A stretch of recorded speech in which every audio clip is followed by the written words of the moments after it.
Здравствуйте, я доктор Наушад, главный врач клиника апреля Аюрведа в Москве.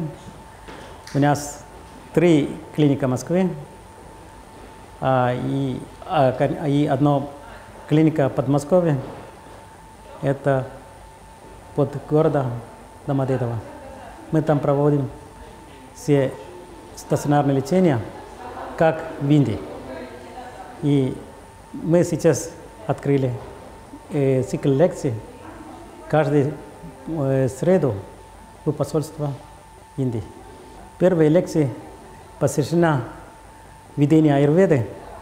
Это аюрведа, это древняя индийская медицина.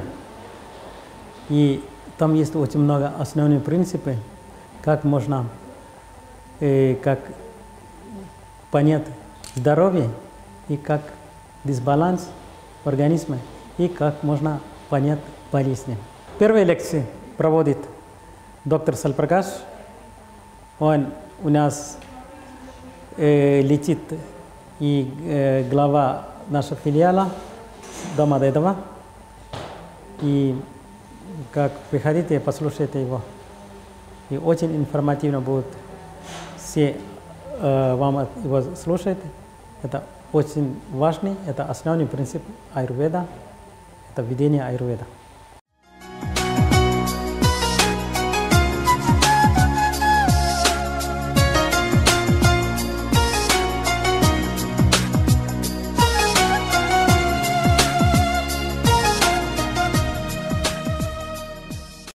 My name is Sальпракаш. Меня зовут Сальпракаш. I am working here from 2010 as an Ayurvedic doctor. Начиная с 2010 года я работаю в России, в Москве, в качестве аюрведического врача, врача Аюрведы. I am working with Atraya Ayurveda, my company. Я работаю в клинике апреля Аюрведа. And it is the Ayurveda treatment and procedures we are providing with this company. В клинике апреля Аюрведа мы предоставляем услуги лечения, аюрведического лечения, различных терапий.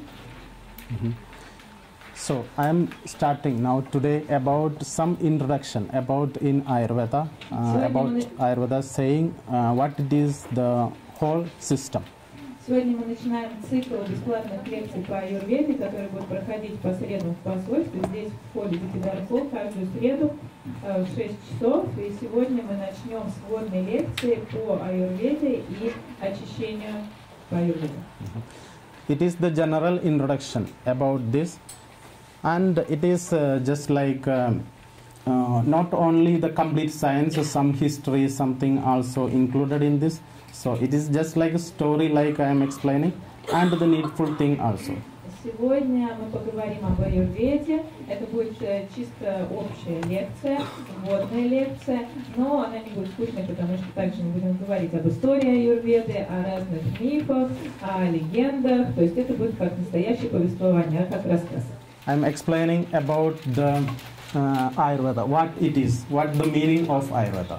Сейчас я расскажу вам о том, что означает аюрведа, в чем заключается значение слова. Там можно еще следующий, там еще несколько раз повторить. It consists of the 2 words, the Ayu and Veda. The Ayu means our life, our complete life, that is explaining, and Veda means the knowledge. Слово аюрведа состоит из 2 слов, аюс и веда. Аю означает жизнь, и веда означает знание или наука. So the science of life, that deals with not only with the treatments, it is also complete way of life. То есть, иначе говоря, аюрведа — это наука о жизни, которая рассматривает не только лечение заболеваний, но и все аспекты жизни в целом. Now I am just saying the story of Ayurveda. It is just like a story you need to understand. It is the first knowledge that is developed from our history. It is from the Vedas of Hindu system. It is developed. Сейчас я вам расскажу об истории появления аюрведы. Это то, что необходимо знать каждому, кто интересуется аюрведой. И это знание, которое мы получили из вед. Веды — это индуйские писания и трактаты. So it was developed in the first time like that when the peoples are getting diseased, some kind of illness coming in them. So they observed the nature and they started to treat with the help of this nature, natural things, the plants and another things also. Аюрведа появилась тогда, когда появились заболевания. То есть, когда люди начали болеть, они начали использовать естественные средства, то есть растения, фрукты, корневища, какие-то естественные природные средства для лечения своих заболеваний. Таким образом появилась аюрведа. It's around like 10th century BC, the time of Vedas, and the current form of our textbooks, our knowledge is from the 5th century BC to 5th century AD. Да, изначально аюрведа появилась из писаний X века до нашей эры, но современная научная форма аюрведы, мы изучаем ее из писаний, которые были составлены между IV веком до нашей эры и IV веком нашей эры. So what includes in Ayurveda? It is not only just like a treatment system, it is a complete lifestyle. So it includes the herbal and natural medicine, diet and regimen, daily and seasonal regimen. Итак, что входит в аюрведу? Аюрведа — это не просто медицинская наука, а это целостная наука, наука о жизни, которая включает в себя травяные натуральные лекарства, питание и режим определенный дня, ежедневные сезонные режимы. And constitution-based lifestyle, it is individual lifestyle and specialty treatments in 8 branches if it is needed in advanced way. Также учение о конституции человека, его личной конституции и лечение и образ жизни в соответствии с конституцией. Также особенное лечение согласно 8 отделам или разделам, которые назначаются при необходимости после определенного анализа. Также And psychology, that is the sattva, rajas, tamas, we need to consider for mental treatments.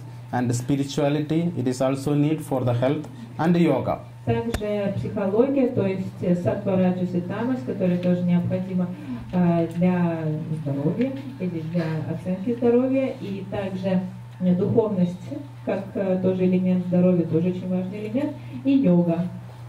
So Ayurveda amalgamates not only the accuracy of science, but the sublimity of philosophy. That will be explaining later.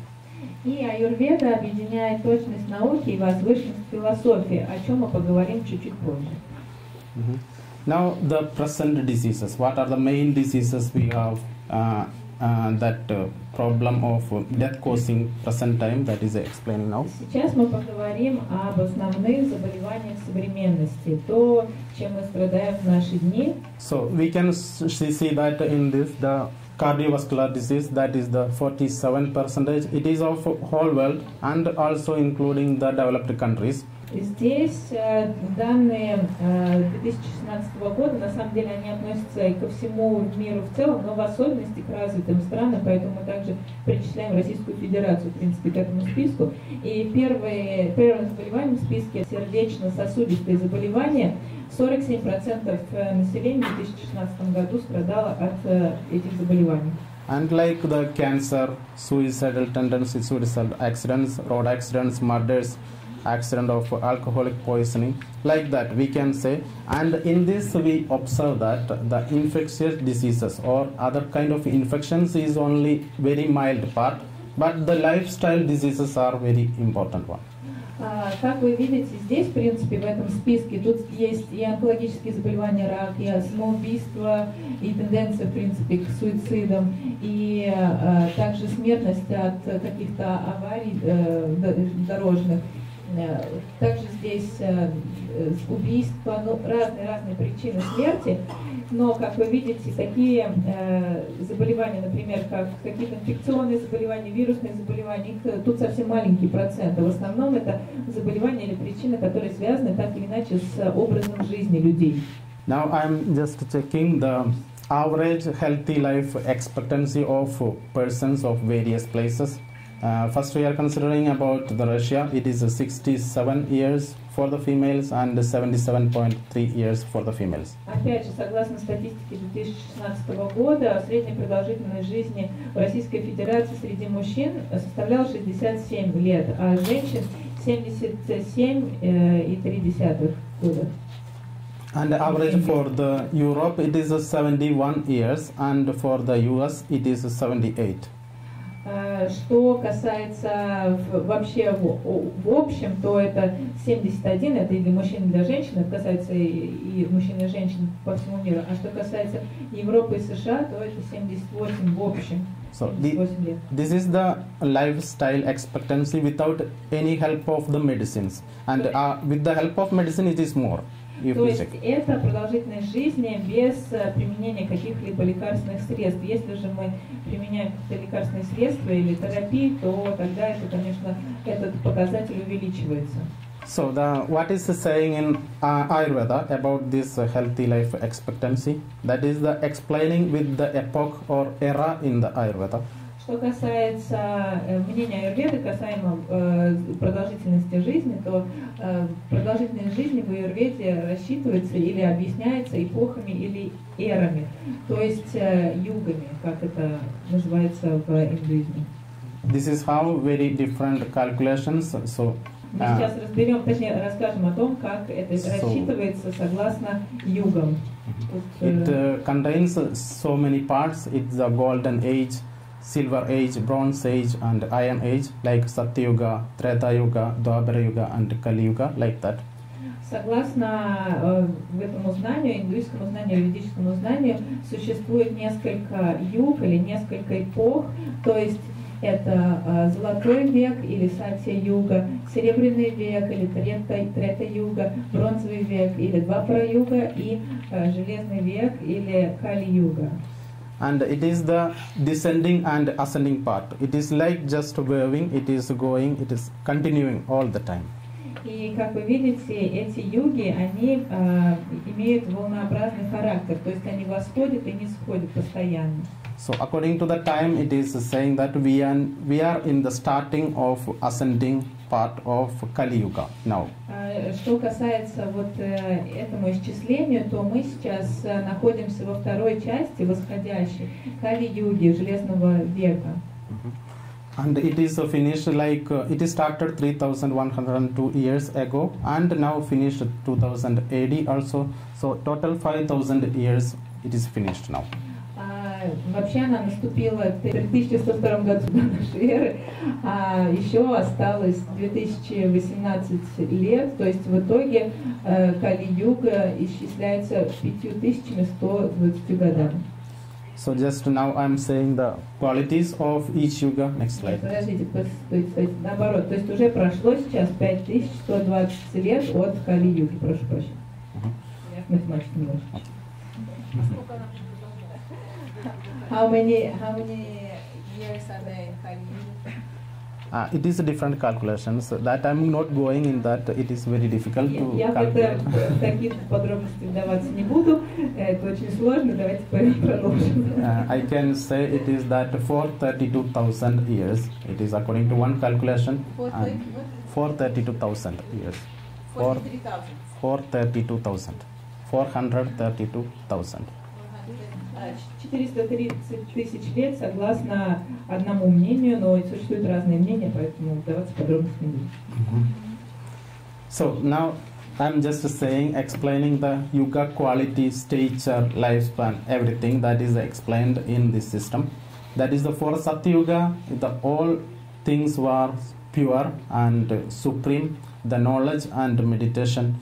And the stature, we can't expect such kind of stature of the person like 924 centimeters, and the lifespan was 100,000 years. That also maybe in this time we can't analyze, we can think about this also. Итак, сейчас мы поговорим немножко о качествах каждой из юг. Вот, например, Сатья-юга ее качествами являлись добродетель, возвышенность, люди были чистыми, с чистыми помыслами, и также знание, медитация — это тоже отличительные черты этой йоги. Что касается, например, роста людей, то есть высоту, то примерно 924 сантиметра был средний рост людей, живущих в этой йоге, а продолжительность жизни 100 тысяч лет. So it was this time was the pure age on this time, and all things was pure without any stress and any other things. That's why we have that like this lifespan. When it is enters in the last stage, it turns to 100 years, and all the virtue and all other things it is left, and the sin forms the 3/4 of the part, and spiritual degeneration occurs. So the height also 154 centimeter also occurred. Lifespan 100 years. Итак, Сати-юга считается чистым веком, незапятнанным, скажем, и абсолютно лишенным каких-либо грехов и чего-либо плохого. Поэтому и продолжительность жизни такая высокая. А если говорить, например, о Кали-юге, в которой мы сейчас живем, то примерно четверть только качества Кали-юги — это добродетель, а 3/4 — это греховность.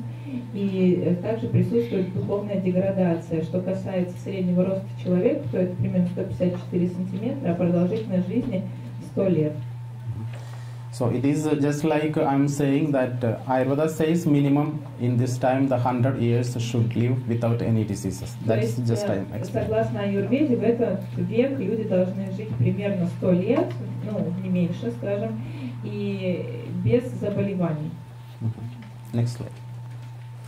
So now I'm explaining, I'm coming to recent times. What are the treatments, what are the diseases we are strongly treating with Ayurvedic Сейчас мы medicine? поговорим о заболеваниях и о силе аюрведы в лечении этих заболеваний. В чем преимущество лечения аюрведы? With Ayurveda, in the previous time it was treated all the diseases, but now it is recently some of them are treating very effectively. We are not doing any surgical procedures, any other serious procedures now in Ayurveda, but it is treating with almost all kind of lifestyle diseases and other problems like, next slide, neurological.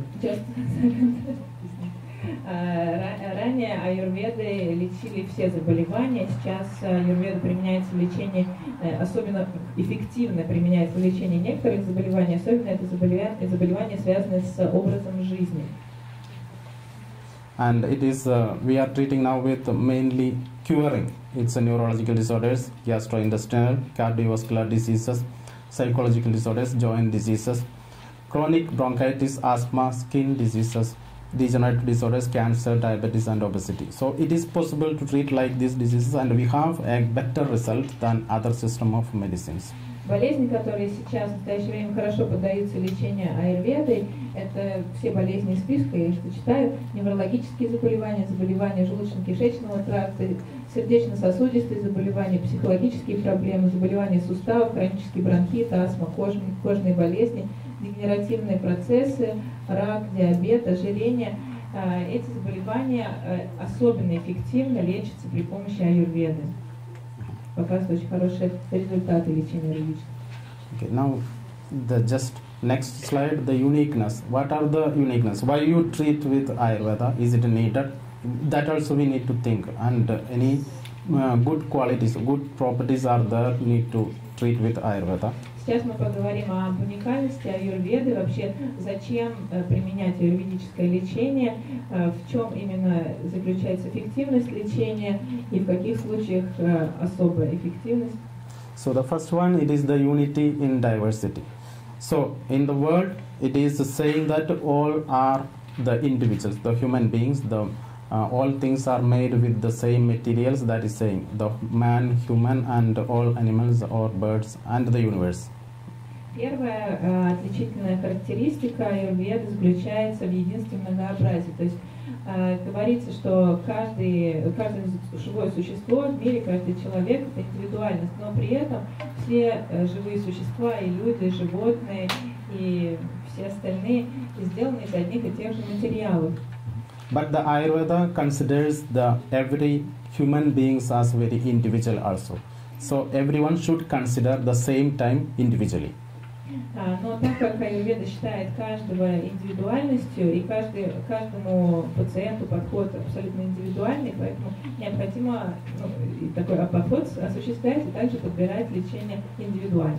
So how we make this is with our principles that is using in Ayurveda, the Tridosha principle. That is the unique to all, but it is in different proportion in everyone. That makes them individual. Способ, который мы применяем в Аюрведе, то есть эта теория трех дож, является общей для всех, но характеристики каждого индивидуально отличаются, поэтому и лечение, даже несмотря на то, что теория одна и та же, оно индивидуально, каждый раз оно персонализировано.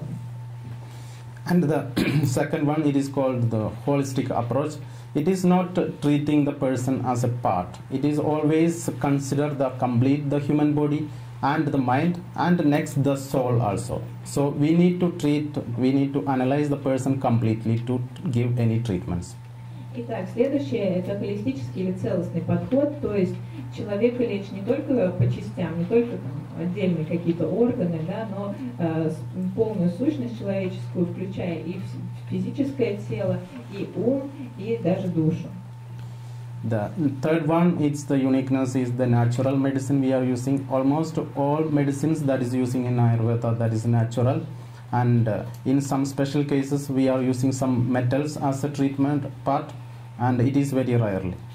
Да, и следующая уникальная черта – это натуральность лекарственных средств. Все лекарственные средства, которые мы используем, являются растительного, натурального происхождения. Иногда мы также используем металлы, но это очень редко.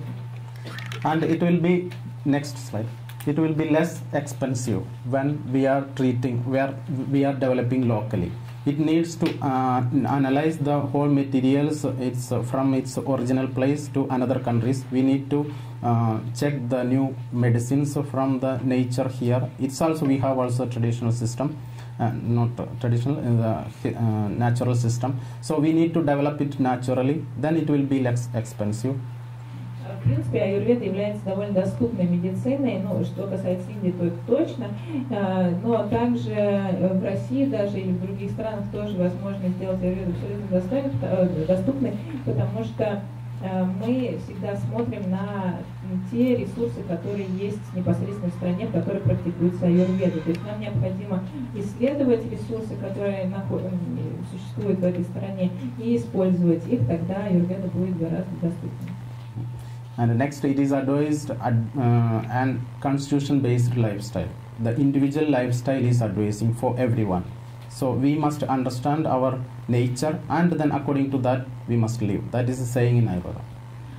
Далее, принципы здорового образа жизни в соответствии с типом конституции, так как у каждого человека, у каждого живого существа своя собственная индивидуальная конституция, нам необходимо анализировать, понимать, что это за конституция, и вести соответствующий образ жизни. Так говорится в Аюрведе. And next, it is the promotes innate healing. It healing the body from internally by removing the increased toxins or toxic effect in the body. Completely we can remove our techniques, the panchakarma techniques. So the root out the disease is the main other part. Аюрведа помогает восстановить собственный процесс, собственный механизм самовосстановления, самоизлечения. Особенно это видно, это можно пронаблюдать при извлечении токсинов, при скоплении токсинов и шлаков в организме, при аюрведическом очищении, при панчакарме начинают работать собственные механизмы восстановления, очищения и восстановления. Поэтому нам необходимо очищать организм и тем самым также помогать организму самовосстанавливаться, восстанавливать процессы внутреннего восстановления. And the next is the synthesized. It can also synthesize with the conventional system of medicine. Like we can add and remove the good ones and bad ones. It is also possible with Ayurveda. Также аюрведа сочетается с современными методами лечения, то есть мы можем применять, в принципе, и аллопатию, и аюрведу одновременно. При этом мы можем также устранять какие-то сложные, сильные, неблагоприятные лекарства или дополнять лечение какими-то хорошими лекарствами. And also it is functions as alternative system of medicine in some severe cases when we have some diseases and it is cannot be cured by the traditional system. We can aid them to cure it very well or increase the curability time. Очень важный фактор это то, что аюрведа может использоваться как самостоятельная альтернатива при каких-то заболеваниях очень сложного характера, которые не поддаются лечению традиционной медициной. В таких случаях, в сложных случаях аюрведа показывает очень хорошие результаты и очень высокую эффективность. And now, next slide. I'm considering the human body that is explained in Ayurveda. It is one aspect I am going because the deep scientific level it is very difficult to understand. So I am going just a simple way to understand the human body in one of the way. That consists of three kinds of material according to Ayurveda. It is the living, semi-living and inert components. Сейчас мы поговорим о человеческом теле, концепции человеческого тела в аюрведе. Мы не будем очень сильно углубляться в научные аспекты рассмотрения человеческого тела в аюрведе, а объясним его доступным языком. И первое, что стоит сказать, что согласно аюрведе, тело человека состоит из живых, относительно живых или полуживых и инертных компонентов. So the living components of the body are the three humors, that three energy principles that is said in Ayurveda, that is the Vata, Pitta and Kapha. And the semi-living components are the tissue system and inert components are the waste products of our system. Что касается живых компонентов, это три гумора, Вата, Питта и Кафа. Полуживые компоненты – это система семи тканей или тату, и инертные компоненты – это продукты жизнедеятельности, продукты отхода. So the lively components that are the three humors, that is the basic of Ayurveda, that is the basic rules or basic structures of Ayurveda, three energy forms. Основу аюрведы составляют три основных элемента, три гумора, вата, пита, кафа, и они являются живыми компонентами в человеческом теле. It is based on the Panchabhuta theory, the five elemental theory. It is the root of the all sciences, all the scientific things in India. So that is developing the Tridosha theory, the three humoral theory. Теория трех гуморов, трех дож основывается на теории Панчамахабхут, пяти элементов Вселенной. So it is the consideration I told in the beginning that man and the universe, that is not the different things. It is the next slide. It is the same materials it is made up of. It is made up of the same materials. The living being is the microcosm and the universe is considered as the macrocosm. So the constant interaction is happening between these two systems and any changes will affect the both the very well. That is a saying in Ayurveda. Как я уже говорил, человек и Вселенная едины. И, в принципе, сделаны из одинаковых элементов, одинаковых материалов, вот этих самых панчамахабхут, пяти элементов. Живое существо является микрокосмосом, а Вселенная – это макрокосмос. И постоянное взаимодействие происходит из того, что и человек, и Вселенная сделаны, созданы из одних и тех же элементов. So the five elements are the earth, fire, space, air and water. These are the five elements. Эти пять элементов – это земля, эфир или пространство, воздух, огонь и вода. So it is in these five words I can't explain the completely, so I just mentioning because we need to go. Здесь, в принципе, говорится о качествах каждого из элементов. The five windows, how we are sensing in our body the five elements. That is by the five windows, that the five special senses in our body, that is sense organs. Как мы познаем мир и как мы чувствуем мир, мы осуществляем это посредством пяти окон или пяти врат наших чувств, чувственных органов. It is the earth, the element, the earth element. It is a specific property by smell we are sensing, and the sense organ is the nose, and the solidity its nature. When the solid things are earth. Еще раз повторю, что Вселенная состоит из 5 элементов, панчамахабхута, они называются земля, вода, огонь, воздух и эфир или пространство. Итак, первый элемент земля, к нему относится обоняние, как чувство, обоняние, и познается посредством органа чувства носа. And water, the next, the taste is the specific property of that water, and the tongue is our sensing organ, and liquidity its nature. Также земля обуславливается, не обуславливается, а ее качеством является твердость. Следующее – это вода, познается благодаря вкусу и посредством языка, как чувственного органа чувств, и также определяется текучестью. And the third one is the fire. It is the color, it's a specific property. The color we are sensing is with the help of fire. And the eyes are the sensing organ, and heat its property. Что касается огня, то цвет – это определенное качество огня. Познается огонь благодаря органу чувств глазам и является отличительным признаком, также является жар. And the next is the air. It is sensed by the touch. Specific property is the touch, and the skin is the sensing organ, and the mobility is its nature. Следующий воздух познается прикасанием, и кожа является органом чувств, который мы познаем воздух, и также подвижность является его основным качеством. And the last one, the space. It is the sound, its property, and ear is the sensing organ, and lack of resistance, its existence. Последний элемент – это эфир или пространство, которым отличительным качеством, которое является звук, познается ушами и отличается отсутствием противостояния. So, because of these five special senses that is working in our body, by that way we are sensing the world. The world only is sensible by this way. That is saying in Аюрведа. То есть мы познаем мир и чувствуем мир благодаря этим 5 органам чувств. Now I am considering coming to the three dosha, the vata, pitta, and kapha. Теперь мы поговорим о теории 3 дош, теории ваты, питта и кафы. So from these 5 elements we are making the vata, pitta, kapha. It's emerging. So air and ether coming to form the vata dosha.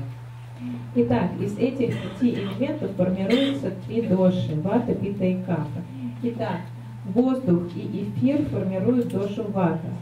And water and fire emerges to form the pitta.